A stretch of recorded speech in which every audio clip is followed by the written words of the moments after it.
오늘 말씀은 룻기입니다. 룻기 1장 1절에서 5절 말씀입니다. 사사들이 치리하던 때에 그 땅에 흉년이 드니라. 유다 베들레헴의 한 사람이 그의 아내와 두 아들을 데리고 모압 지방에 가서 거류하였는데 그 사람의 이름은 엘리멜렉이요 그의 아내의 이름은 나오미요 그의 두 아들의 이름은 말론과 기럧이니 유다 베들레헴 에브라 사람들이더라. 그들이 모압 지방에 들어가서 거기 살더니 나오미의 남편 엘리멜렉이 죽고 나오미와 그의 두 아들이 남았으며 그들은 모압 여자 중에서 그들의 아내를 맞이하였는데 하나의 이름은 오르바요 하나의 이름은 룻이더라. 그들이 거기서 거주한 지 10년쯤에 말론과 기럧 두 사람이 다 죽고 그 여인은 두 아들과 남편의 뒤에 남았더라. 아멘. 룻기입니다. 이제는 지난 시간에 이제 사사기 강해가 끝났습니다. 그리고 이제 룻기를 이제 이어서 하겠습니다. 이제 이 룻기의 배경이 혹시 배경 시기가 어느 때인지 아십니까? 오순절이에요. 그래서 유대인들도 보면은 이 오순절에 이 룻기를 통독한다고 합니다. 그들이 왜 이 오순절에 왜 이것을 읽을까요? 그러니까 그들이 어떤 의미를 가지고 있겠죠.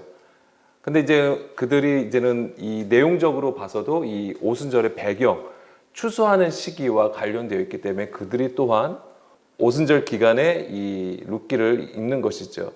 이 룻기만 읽는 게 아니에요. 사실은 출애굽기 19장, 20장 이 두 장을 또 읽고요. 그 다음에 모세오경에 나온 그 오순절과 관련된 구절들이 몇 개가 있습니다. 그것들을 또한 읽는다고 합니다. 그러면서 이 룻기 전체를 다 통독을 하죠. 이 룻기는 이 사사 시대를 배경으로 합니다. 그러니까 사실은 지난 시간에 우리가 사사기를 나눴잖아요. 그러니까 그 시기예요. 그거와 이제 맞물려 있는 것이 바로 또한 이 룻기가 됩니다. 그래서 이제 오늘부터 이 룻기를 저는 나누려고 하는데요. 우리가 내용적으로는 그렇게 어려운 부분은 아닙니다. 우리가 다 알고 있고 룻하면 또 우리가 생각나는 명칭들이 있잖아요. 뭐 지혜로운 처녀, 또 현숙한 여인으로 불려집니다. 그러니까 성경에서 이 현숙한 여인이라면 이 룻이 있고요. 그다음에 리브가가 있어요. 그러니까 유대인들은 그렇게 생각을 합니다. 물론 믿음의 조상들과 함께 그 이방 여인들이 들어오잖아요. 이 그리스도의 계보에 이 아브라함부터 시작을 해가지고 그 그리스도의 계보 안에 이방의 여인들이 들어오잖아요. 다 그들이 사실 현숙한 여인이죠. 자, 오늘부터 이제 룻기 1장 1절부터 볼 건데 이제 오늘은 이제 5절까지를 보겠습니다. 그래서 오늘은 그 배경, 이 룻기가 가지고 있는 배경, 그리고 영적 의미들, 그 배경적인 것을 좀 살펴보려고 합니다. 자, 다시 1장 1절 보게 되면 사사들이 치리하던 때에 그 땅에 흉년이 드니라. 유다 베들레헴의 한 사람이 그의 아내와 두 아들을 데리고 모압 지방에 가서 거류하였는데, 자, 이 룻기는 사사 시대를 얘기하면서 그 땅에 흉년이 들었다고 얘기를 합니다. 그러니까 지금 이스라엘에 흉년이 들었죠. 근데 특히 어느 지역을 조명하고 있냐면 베들레헴을 조명하고 있다고 하는 거예요. 베들레헴의 뜻이 무엇입니까? 빵집이잖아요. 빵집이에요. 양식이 있단 말이에요. 그리고 이 베들레헴은 우리가 알고 있듯이 다윗의 고향이기도 하죠. 그러니까 엄청나게 상징적인 의미를 가진 장소인데 여기에 지금 흉년이 들었다고 하는 것이고, 흉년이 들음으로써 이 나오미의 가족은 모압으로 옮겨갑니다. 그 얘기는 베들레헴에서 더 이상 거주할 수 없는 상태, 양식이 없다는 것을 의미하는 것이죠. 그런데 이것이 어느 때냐 하면은 바로 사사들이 치리하던 때라고 하는 것이죠. 이제 그런 것들을 우리가 좀 같이 연결해서 이해해야 되는 것이죠. 자, 사사 시대의 가장 큰 특징이 무엇이었습니까? 왕이 없다라고 하는 거예요. 왕이 없으므로 자기의 옳은 소견대로 행하였다라고 하는 거예요. 자기의 옳은 소견대로 행하였다고 한다고 해서 그게 그냥 뭐 어떤 세상 방법으로 막 살았다라는 얘기가 아니에요. 하나님의 이름을 불러요. 제사를 드려요. 그럼에도 불구하고 하나님의 마음과 뜻을 깨닫기보다는 자기가 당한 상황을 따라서 하나님의 말씀을 적용하여서 그것을 행하는 거예요. 근데 그것을 어떻게? 자기의 유익을 따라서 행한다고 하는 것이죠. 그런 상태를 말하는 겁니다. 사실 그런 상태가 바로 뭐냐면 흉년이라고 하는 거예요. 물론 실제적으로 비가 내리지 아니하여서 양식이 없고 땅이 바짝 말라가지고 더 이상 농사를 질 수 없는 상태를 가리키는 것이죠. 올해 우리나라가 지금 그렇잖아요. 기사를 보니까 최악의 가뭄이라고 하더라고요. 그리고 이번에 비가 내렸잖아요. 그걸로도 굉장히 부족하다고, 해갈하는데 부족하다고 하더라고요. 그래서 기사 내용 중에 하나는 뭐가 있냐면 올해 농사 망쳤다라는 제목으로 기사가 나온 것도 있습니다. 그러니까 비가 내리지 않아서 그런 거거든요. 근데 성경에서 비가 내리지 않는 것은 저주입니다. 저주예요. 그래서 이 저주로 우리 가운데 임한 것이 바로 흉년이라고 하는 것인데, 이 흉년이 무엇이냐면 라브라고 되어 있습니다. 라브, 이제 부족, 결핍, 기근이란 뜻이 있고요. 그 다음에 배고픔이란 뜻이에요. 배고픔. 근데 지금 아까도 베들레헴이 빵집이라고 했잖아요. 떡집. 그런데 거기에서 지금 배가 고픈 상태예요. 이 얘기는 무엇일까요? 이걸 알아야 되는 거예요, 우리가. 오늘 우리 상태와 너무 비슷하지 않습니까? 많은 정보들이 있어요. 우리가 하나님의 말씀들이 너무나도 넘쳐 흘러나요. 길 가다가도 하나님의 말씀이 궁금하면 언제든지 내 핸드폰을 가지고 찾아서 또 볼 수 있는 거예요. 그리고 누구 말씀이 좋더라, 어디가 좋더라, 그러면 거기 찾아서 쉽게 들어가서 그 말씀을 접할 수 있는 시대예요, 오늘. 그런데 왜 우리가 더 지금 우리가 부족하고 결핍하고 뭔가 공허한 상태, 흑암에 있는 상태, 복은 있으나 맹인과 같은 우리를 본다면 우리는 지금 어떤 상태예요? 흉년에 있는 거예요. 양식을 못 먹고 있다라고 하는 것이죠. 그런 상태예요. 지금이 우리가 지금 베들레헴이에요. 근데 양식이 부족하다고 하는 것이죠. 뭐겠어요? 영의 양식이 부족한 거예요. 근데 이 영의 양식은 우리가 직통계시를 받아서 막 영이 충만한 이런 상태를 얘기하는 게 아닙니다. 자, 흉년의 원인은 여러 가지가 있을 수 있습니다. 그렇지만 아까도 말씀드린 것처럼 이제 비가 내리지 않아 가뭄이 들고 농사를 짓지 못하여서 곡식을 얻지 못하는 상태를 가리키는 것이죠. 성경에서는 이것을 하늘문이 닫혔다라고 얘기를 해요. 하늘문이 닫혔다. 자, 이거를 아셔야 돼요. 자, 성경에서 신약에 보면은 하늘문이 열리는 구간이 있어요. 어느 때 하늘문이 열렸죠? 예, 예수님이 세례 받으실 때에 하늘이 열리고 그 다음에 무엇이 내려오죠? 예, 비둘기, 즉 성령님이 임하시는 것을 보여주고 있습니다. 오순절하면 우리가 사도행전 2장을 지금 떠올리잖아요. 성령이 강림하심이에요. 그런데 지금 이 흉년이라고 하는 것은 바로 비가 내리지 않는 상태, 즉 하늘문이 닫혀 있다라고 하는 것입니다. 우리 가운데 하나님의 말씀이 임하지 않는 거예요. 지금 이스라엘의 지금 영적 상태가 그런 것이죠. 하나님의 말씀을 받지 못하는 거예요. 자, 레위기 26장 3절에서 4절 말씀 보게 되면은 너희가 내 규례와 계명을 준행하면 내가 너희에게 철따라 비를 주리니 땅은 그 산물을 내고 밭의 나무는 열매를 맺으리라. 어떻게 하면 비가 내리죠? 성경에서 무엇을 가르쳐 줍니까? 하나님의 규례와 계명, 즉 율법이에요. 하나님의 계명을 준행하면 샤마르 얄라크, 이게 뭐냐면 들을 귀를 통하여 듣는 걸 얘기하는 것입니다. 자, 들을 귀를 통하여 듣는 것은 곧 우리의 중심에, 우리의 마음에 하나님의 말씀이 새겨짐을 얘기하는 거예요. 깨닫는 거예요. 영으로. 성령을 통하여 진리 가운데로 인도함을 받는 걸 얘기하는 겁니다. 우리는 그냥 말씀 듣고 그거 순종하면 우리가 진리를 지금 지키고 있잖아, 법을 지키고 있잖아, 하나님 말씀 듣고 있잖아, 이렇게 생각을 하잖아요. 표면적인 차원을 얘기하는 게 아닙니다. 본질로 행하는 거예요. 그것이 바로 뭐예요? 비가 내린다고 하는 거예요. 근데 보세요. 반대로 14절, 26장 14절 보게 되면 그러나 너희가 내게 청종하지 아니하여 이 모든 명령을 준행하지 아니하면, 자, 여기서 보면은 이 모든 명령이 아까 3절에서 나온 내 규례와 계명을 준행하면이에요. 그러니까 모든 명령을 준행한다는 것은 모든 말씀을 듣고 순종하면이잖아요. 근데 모든 말씀은 뭐예요? 온전하게 주의 마음과 뜻을 깨닫는 걸 얘기하는 거예요. 그것은 온전히 청종함을 통하여, 듣는 것을 통하여, 샤마, 이게 뭐예요? 우리 마음에 새겨지는 것을 통하여서 이루어진다라고 하는 거예요. 이 온전하게 듣는 것이 없으면 어떻게 되는 겁니까? 자기의 옳은 소견대로 행하는 거예요. 하나님의 말씀을 듣고 있고 하나님을 왕으로 섬기고 있어도 뭐예요? 내 안에는 왕이 없는 상태를 얘기하는 것이죠. 이것이 바로 흉년이에요.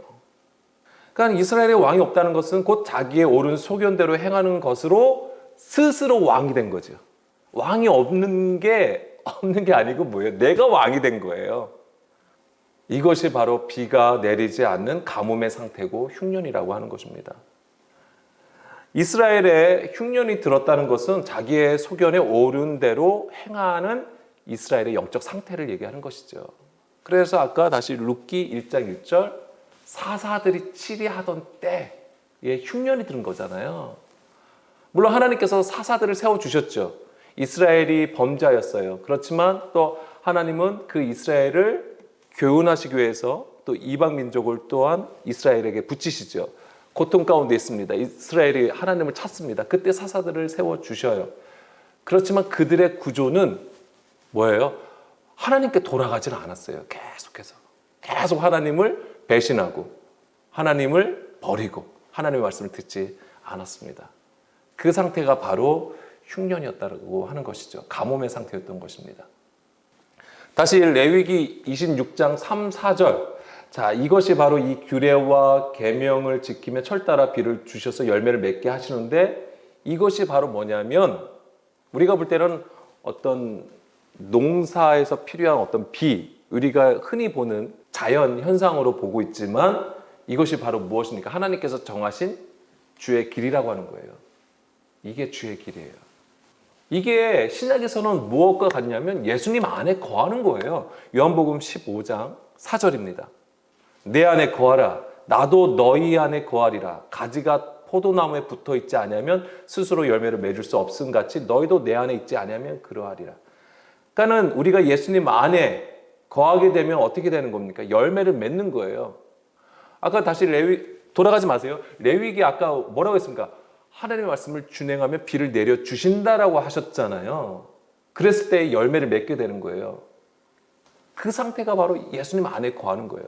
예수님 안에 거한다는 것은 우리가 예수님의 말씀을 듣는다라고 하는 것이죠. 7절입니다. 요한복음 15장 7절에 너희가 내 안에 거하고 내 말이 너희 안에 거하면 무엇이든지 원하는 대로 구하라 그리하면 이루리라. 아멘. 내 소원 이루어주신다는 게 아니에요. 하나님께서 무엇을 허락해 주시는 거예요? 하늘의 복. 그게 뭐예요? 말씀이에요.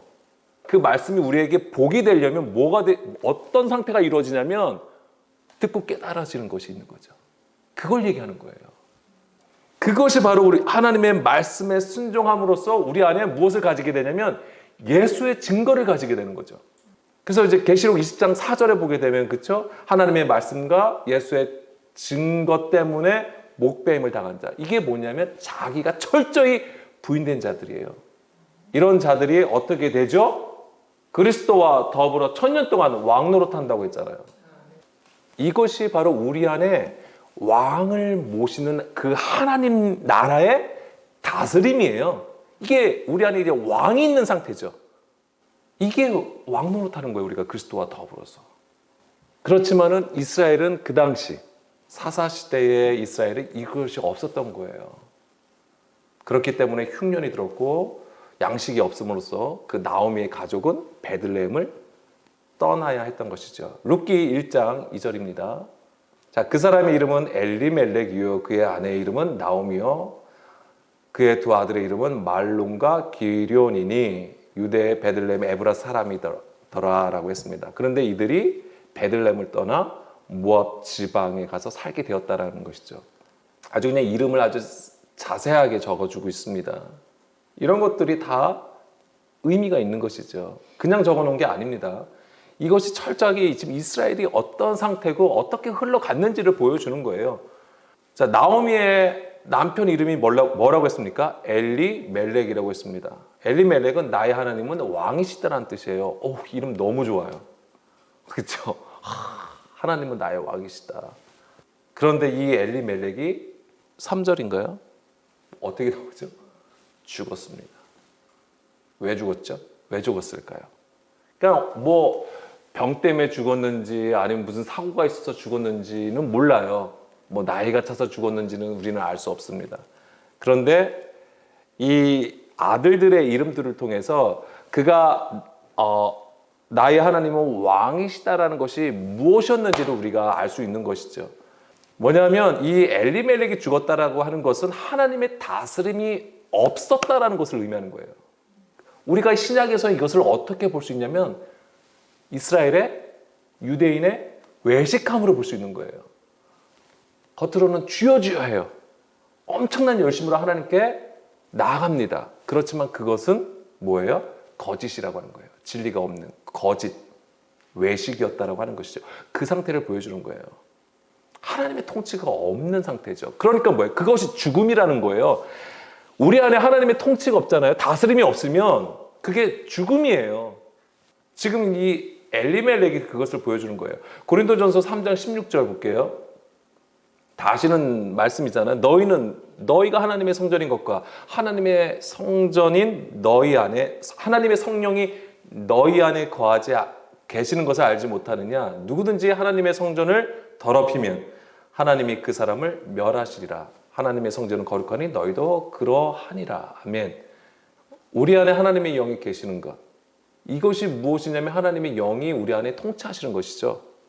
우리를 진리 가운데로 인도해 가시는 거예요. 그런데 이것이 바로 하나님의 다스림이고 하나님의 나라인데 우리 안에 이 하나님의 영이 아닌 다른 영. 이 다른 영이 무엇입니까? 다른 교훈, 다른 예수를 얘기하는 거예요. 이거를 좀 더 구체적으로 말씀을 드리면 내가 좋아하는 하나님, 내가 원하는 하나님을 찾는 거예요. 그러니까 하나님이지만은 지금 내가 가장 좀 절실하게 원하는 하나님을 얘기하는 거예요. 근데 오해하지 마세요. 지금 우리가 당한 상황을 따라서 하나님을 찾을 수밖에 없어요. 우리의 육신은 그럴 수밖에 없는 거예요. 당연한 거예요. 다만 그것으로 인하여서 우리가 하나님의 어떤 놀라운 인도함을 받는다고 하더라도 항상 하나님이 우리에게 원하는 건 뭐예요? 나를 부인하는 가운데 있어야 된다고 하는 거예요. 그것을 자랑하고 그것으로 모든 것을 다 여기면 안 된다고 하는 거예요. 그래서 우리가 경험하는 것은 우리의 삶에서의 하나님을 경험하는 것은 사실 부분이라고 하는 것이잖아요. 그것을 잊어서는 안 돼요. 그 온전함은 우리가 그리스도 안에 들어갈 때, 그리스도가 우리 안에 거하실 때에, 우리가 그리스도와 함께 십자가에 못 박히는 삶으로 주의 길로 행할 때에 그것이 온전함이라고 하는 거예요. 그것을 잊어서는 안 되는 것이죠. 그래서 더럽힌다고 하는 것은 뭐냐면 바로 우리 안에 다른 영을 모시고 있는 것을 얘기하는 거죠. 그것 때문에 우리가 하나님의 말씀을 듣지 못하는 거예요. 듣는데 듣지 못한다는 것이죠. 깨닫지 못하는 상태를 얘기하는 거예요. 그러면 당연히 무엇을 할 수밖에 없냐면 내가 원하는 걸 할 수밖에 없어요. 내가 옳다라고 생각하는 것을 할 수밖에 없죠. 그러면 하나님께서 그 사람을 어떻게 하신다? 멸하신다. 이게 뭐예요? 죽음이라고 하는 것이고요. 그것이 흉년이 되는 거예요. 이것이 바로 룻기 1장 1, 2절이라고 하는 것이죠. 그 상태를 얘기하는 거예요. 자, 엘리멜렉이 나의 하나님은 왕이시다라고 했습니다. 그런데 그는 죽어요. 근데 그가 왜 외식함을 보여주는 것이냐면 그의 아들들의 이름을 보면 더욱 명확해집니다. 그 아들들의 이름이 무엇입니까? 말론, 기럧이라고 되어 있습니다. 말론은 무슨 뜻이냐면 병든이란 뜻이에요. 병약하다. 기럧는요, 수척해지다예요. 병들면 수척해지다. 벌써 해석이 다 나와요. 아니, 어떤 부모가 자기 아들의 이름을 이렇게 짓겠어요? 일반적으로는 어떻게 짓나요? 좋은 의미를 담잖아요. 이 아이가 어떻게 성장하고 어떤 인물이 되기를 바라는 마음에서 좋은 이름을 대준단 말이에요. 이 말론과 기럧이 의미하는 것은 무엇이겠습니까? 상징적인 거예요. 이스라엘의 영적 상태를 보여주는 것입니다. 어느 시대든지 주여 주여 하면서 하나님을 향한 열심을 가지고 하나님을 섬깁니다. 그렇지만 그것은 입술로만 하나님을 공경할 뿐이고 그 마음은 하나님과 멀어진 것이죠. 그 외식함을 보여주는 거예요. 그러니까는 엘리멜렉은 죽었다. 3절에 그렇게 나오는 거예요. 그것이 죽음의 상태라고 하는 거예요. 예수님 당시에 유대교가 그랬던 거예요. 바로 엘리멜렉처럼 보여지지만 사실은 죽은 자라고 했던 것이죠. 예수님은 그 죽은 자들을 어떻게 하시기 위해서? 살리시기 위해서 오셨던 거예요. 무엇으로요? 주의 말씀으로. 하나님의 말씀을 가지고. 하늘 문을 여셔서 친히 내려오신 거예요. 진정한 양식, 예수님의 살과 피를 우리에게 주심으로써 그거를 먹고 마시게 하심으로써 우리가 죽은 자에서 그 흉년 가운데 있는 우리들을 어떻게 하시는 거예요? 살리시기 위해서. 그래서 뭐예요? 지역적으로 보면은 지금 이 나오미의 가족이 어디로 갔습니까? 모압으로 갔잖아요. 모압에서 건져서 다시 어디로? 하나님께서 약속하신 이스라엘 베들레헴으로 오게 하시는 거예요. 그게 오순절에 가지고 있는 의미예요. 오순절이 가지고 있는 의미가 되는 것입니다. 호세아 4장 6절, 7절입니다. 그러니까 그 당시 이스라엘의 그런 영적 상태, 외식하는 영적 상태는 뭐예요? 바로 하나님을 아는 올바른 지식이 없었던 거예요. 내 백성이 지식이 없음으로 망하는 도다. 올바른 지식 뭐예요? 하늘로부터 오는 의의 말씀을 듣고 깨닫지 못하는 것이죠. 7절, 그들은 번성할수록 내게 범죄한다. 이게 정말 무서운 거예요. 우리가 번성할수록 이 번성이 무슨 세상적인 어떤 번영을 보여주는 게 아니에요. 뭐냐면 우리가 지금 하나님께 엄청난 열심을 가지고 주여 주여 하면서 많은 이들이 모이고 많은 시간들을 투자하고 그런 것들로 인해 가지고 지금 그것이 어떻게 보면 되게 하나님을 찬양하고 엄청나게 잘 섬기는 것처럼 보입니다. 그렇지만 그 번성함이 뭐예요? 오히려 하나님께 범죄함이 되는 것이죠. 하나님을 아는 올바른 지식이 없어서 이렇게 되는 것이죠. 이 하나님의 공의와 정의, 그 하나님의 공의와 정의를 따라서 이 샤파트 하지 못하고 오히려 자기가 처한 상황을 따라서 해석해 버리는 거예요. 그것이 바로 왕이 없는 상태고 흉년이었던 것이죠. 지금 이스라엘의 이런 상태로는 어떤 거냐면 아무리 엄청난 번성하는 것처럼 보여진다 할지라도 음부의 권세를 이기지 못해요. 오히려 음부의 권세에 먹히게 되어 있어요. 왜? 하늘문이 닫혀 있잖아요. 하늘문이 닫혀 있다는 얘기는 하나님의 의로 샤파트 하지 못하는 거예요. 그런 상태가 되는 것입니다. 그리고 다시 룻기 1장 2절 보게 되면은 이 나오미의 가족이 흉년이 들어서 베들레헴을 떠나서 간 곳이 바로 모압이라고 하는 건데 이 모압은 누구죠? 롯의 자녀이죠. 롯과 그의 큰딸이 동침하여서 낳은 아들입니다. 이 배경이 되는 장소가 어디예요? 예, 소돔과 고모라예요. 제가 여기서는 창세기를 보지 않겠습니다. 그런데 이사야 1장 10절, 11절 말씀 볼게요. 뭐 소돔 고모라 얘기는 아시니까 그냥 여기서 넘어가겠습니다. 그런데 이사야 1장 10절에서 11절 말씀을 보게 되면 너희 소돔의 간원들아 여호와의 말씀을 들을지어다. 너희 고모라의 백성아 우리 하나님의 법에 귀를 기울이어라. 누구예요? 이스라엘을 얘기하는 거잖아요. 이스라엘을 향하여 소돔, 고모라라고 얘기하는 거예요. 여호와께서 말씀하시되 너희의 무수한 재물이 내게 무엇이 유익하뇨? 나는 수장의 번제와 살진 짐승의 기름에 배불렀고 나는 수송아지나 어린 양이나 염소의 피를 기뻐하지 아니하노라. 하나님께서 제사법을 정해주셨잖아요. 그런데 이제 와서 싫어하신다고? 이게 말이 돼? 이게 아니에요. 이 얘기는 무슨 얘기입니까? 너희들의 중심이 지금 하나님을 향하여 서 있지 않음을 얘기하는 거, 외식함을 얘기하는 거예요. 하나님의 법을 깨닫지 못하는 상태, 하나님의 말씀을 듣고 깨닫지 못하는 이스라엘을 향하여 소돔이다. 그러니까 소돔의 간원들이라고, 고모라의 백성들이라고 하시는 거예요. 지금 이스라엘은 하나님을 섬기는 게 아닙니다. 우상을 숭배하는 거예요. 이게 무엇입니까? 성경은 계속 이것을 계속 지적해요. 뭐야? 영적 간음이다라고 얘기해요. 너희가 지금 간음하고 있다. 진짜 남편을 버리고 가짜 남편, 가짜 남편과 지금 짝을 하고 있구나. 이스라엘이 음녀라는 것을 가르쳐주고 계시는 거예요. 모압은 사생자잖아요. 사생자를 상징합니다. 히브리서 12장 8절. 징계는 다 받는 것이거늘 너희에게 없으면 사생자여 친아들이 아니니라. 하나님은 이스라엘을 택하셨어요. 성민으로 하나님께서 세우시고 그들을 향하여 말씀을 주셨고 그 말씀으로 뭐예요? 모든 민족을 가르치라고 하셨어요. 세상에 빛으로 세우신 것이 이스라엘이었어요. 그러나 그들은 그 말씀을 자기들이 처한 상황을 따라 해석하여서 오히려 이방인들을 어떻게 했습니까? 더 적대시했어요. 물론 이스라엘의 역사가 그 이방 민족의 엄청난 침입을 받았죠. 엄청난 환난과 고난이 있었죠. 역사적으로 보면은 아주 그냥 치를 떨을 정도로 싫어한 건 당연할 겁니다. 그렇지만 하나님께서 그들을 향하여 말씀하신 것은 하나님의 말씀을 들으라고 하는 것이고 그 들음을 통하여 세상에 빛이 되라고 하시는 거예요. 그렇지만 그들은 그들이 당한 역사, 상황들로 오히려 하나님의 뜻과는 반대되는 것을 행하였던 것입니다. 여기서 징계받지 아니함이 바로 그 하나님 말씀을 듣지 않는 것이 징계함을 받지 않는 거예요.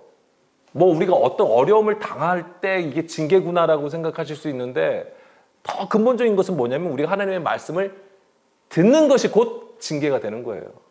왜 이렇게 말씀드릴 수 있냐면 이게 굉장히 중요한 건데 뭐냐면 그렇게 우리가 생각을 한다면 그것은 내가 죄인이라는 것을 인식하고 있다라고 하는 거예요. 그게 너무 중요한 거예요. 성경의 많은 일들의 가장 중요한 목적은 뭐냐면 우리가 죄인이라는 거, 우리가 육신이라는 거, 우리가 아무것도 할 수 없는 존재라는 거, 죽을 수밖에 없는 존재라는 것을 가르쳐 주시는 거예요. 그래서 창세기 1장 2절 말씀이 그거잖아요. 땅은 공허하다. 흑암 가운데 있다. 깊은 가운데 있다. 혼돈 가운데 있다라고 하시는 거죠. 그게 뭐예요? 죽음이고 흉년의 상태예요. 그런데 거기서 우리를 살리시는 것이 뭐예요? 오순절의 역사라고 하는 거예요. 그것을 우리는 룻기를 통해서 반드시 읽어낼 수 있어야 되는 거예요. 그래서 이 나오미와 짝이 되는 유력한 자가 누굽니까? 보아스잖아요. 보아스가 누굴 상징해요? 그리스도. 예, 그리스도 예수를 상징하는 거잖아요. 그럼 우리에게 가르쳐주는 거예요. 뭐죠? 그래서 하나님은 이런 룻기를 통하여서 우리로 하여금 의로 교육을 시켜주시는 거예요. 우리는 반드시 이것을 들을 수 있어야 되는 것이죠. 오늘 우리에게 필요한 것은 바로 그러한 감각이 있어야 되는 거예요. 근데 그것 또한 우리가 많이 공부한다고 되는 게 아니라 성령님을 통하여서 우리가 더 깊은 지경으로 나가기를 원합니다.